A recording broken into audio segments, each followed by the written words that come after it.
This is all about road positioning and some lessons I learned when I did a motorcycle stay upright course.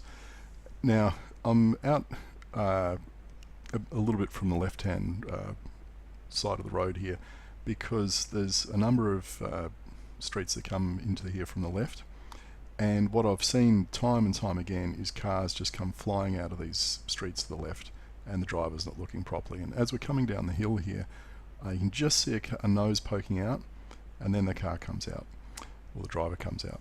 Now, I could see, because I had good sight lines there, because I was further out towards the middle of the road, I was able to see that nose poking out from a long way back, and I was able to anticipate the driver coming out, and I was ready to brake. I was covering the brakes. So if they'd come out a little bit later, without looking properly and seeing me, I would have been okay, because when they first poked out, I could see their bonnet, but I could clearly see that because of parked cars on the side of the road, they couldn't see me coming down the hill, which is why they were very, very hesitant.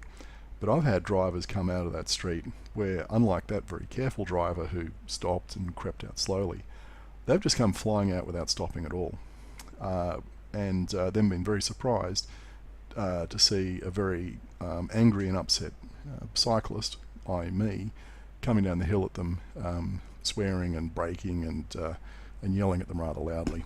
And they just tear off. They don't care, which is the unfortunate thing. What's the worst that's going to happen? I'm going to plow into the door and fly over their bonnet and break a few bones, and they'll say, "Oh, I didn't see you."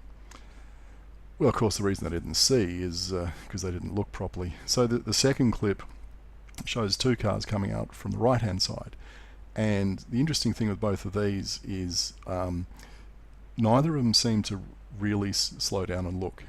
In fact, the lady driving the red car that comes out the second, I didn't even see her turn her head. I don't know what she was looking at, and she didn't turn left and continue up the street. She actually cut across and turned into the intersection just behind me. So the council has painted these bike symbols out in the middle of the road, and that's where I ride out towards them. And anyone that wants to get stroppy at me for riding out wide, I don't care. I really don't care, because I need to be out there so I can see drivers coming out from these streets to the left.